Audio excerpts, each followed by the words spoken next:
కొన్ని గైడ్స్ ఏమైనా reference books అనే వాటిని ప్రిఫర్ చేయాలా 95% రావాలి అంటే అనుకుంటారు అనమాట.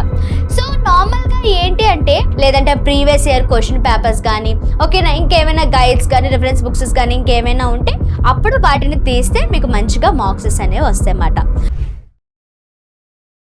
Hello everyone.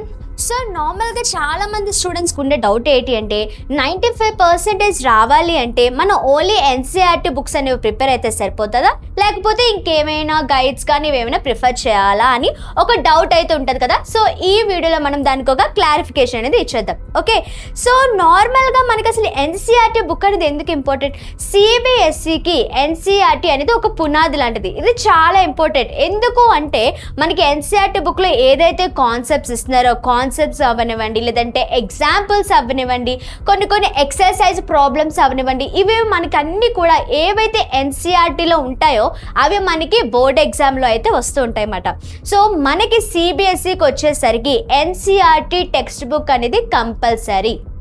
ఓకేనా, మరి ఓకే అవే ప్రిపేర్ అవ్వాలా, ఓన్లీ ఎన్సీఆర్టీ టెక్స్ట్ బుక్కే ప్రిపేర్ అవ్వాలా, లేకపోతే ఏమైనా కొన్ని గైడ్స్ ఏమైనా రిఫరెన్స్ బుక్స్ అనే వాటిని ప్రిఫర్ చేయాలా 95% రావాలి అంటే అని అనుకుంటారు అనమాట. సో నార్మల్గా ఏంటి అంటే అది మీ మీద బేస్ అయి ఉంటుంది. లైక్ ఎలా అంటే ఫర్ ఎగ్జాంపుల్ ఇక 80% చాలు. ఓకేనా, సో నాకు 80% చాలు అని నేను అనుకుంటే ఓకే ఎన్సీఆర్టీ అంతట్లోనే మొత్తం అంతా కూడా కాన్సెప్ట్ అనేది నేర్చుకొని దాన్ని రివిజన్ చేస్తే సరిపోతుంది.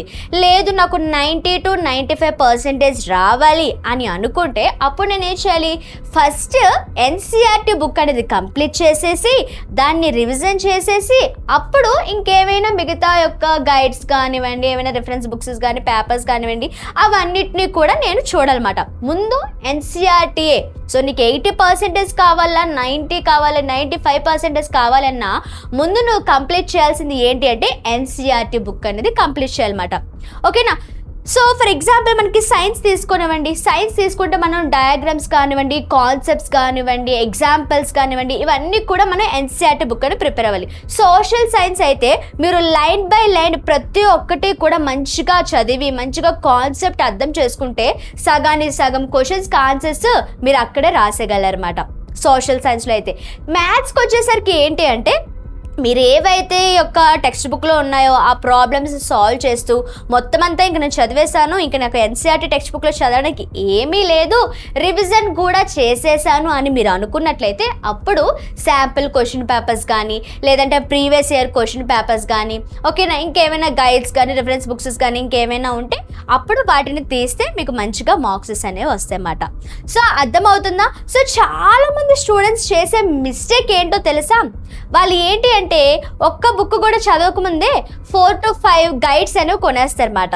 సో ఎన్ని బుక్స్ కొంటే ఏంటి, నువ్వు ఫస్ట్ ఎన్సీఆర్టీ బుక్ అనేది కంప్లీట్గా చదివితేనే కదా అప్పుడు నెక్స్ట్ నువ్వు కొనుక్కున్నా పర్వాలేదు. సో దీనివల్ల ఏంటి అంటే నీకు 90-95% మార్క్స్ అనేవి రావడంతో కాకుండా అలా రావడం కాకుండా ఏమవుతుంది అంటే కన్ఫ్యూజ్ అయిపోతున్నావు.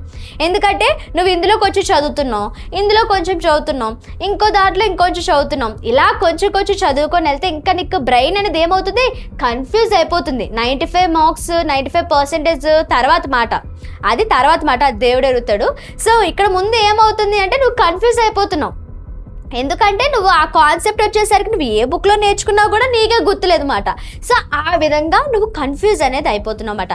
సో ఫస్ట్ నువ్వు ఏం చేయాలి అంటే ఫస్ట్ ఎన్సీఆర్టీ బుక్ అనేది కంప్లీట్ చేయాలి. అందుకే ఎన్సీఆర్టీ బుక్ అనేది ఫస్ట్ ఏదైతే ఉందో ప్రతిదీ కూడా కాన్సెప్ట్, ఎగ్జాంపుల్స్, ఎక్సర్సైజెస్తో సహా నేర్చుకొని దాన్ని మళ్ళీ నువ్వు రివిజన్ చేశాక అప్పుడు క్వశ్చన్ పేపర్స్ కానీ శాంపిల్స్ కానీ ఇంకేమైనా కూడా అప్పుడు నువ్వు తర్వాత తీసుకోవాలన్నమాట.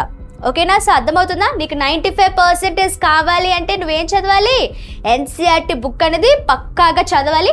మ్యాథ్స్ లాంటి కొన్ని సబ్జెక్ట్స్లోన నువ్వు మొత్తం పూర్తి అయిపోయిన తర్వాత అప్పుడు క్వశ్చన్ పేపర్స్ అనేవి చూడాలన్నమాట. సో ఒకటి గుర్తు పెట్టుకోండి, ఏంటి అంటే నువ్వు ఒక 10-11 క్వశ్చన్ బ్యాంక్స్ కొనేసావు, అవన్నీ కూడా ముఖ్యం కాదు. ఒక పుస్తకాన్ని నువ్వు కంప్లీట్గా చదివావా లేదా అన్నది ఇంపార్టెంట్. ఆ పుస్తకం కూడా ఏమై ఉండాలి, ఎన్సీఆర్టీ బుక్ అయ్యి ఉండాలన్నమాట. ఓకేనా, సో ఇలాంటి మరిన్ని వీడియోస్ కోసం మన ఛానల్ని సబ్స్క్రైబ్ చేసుకోండి.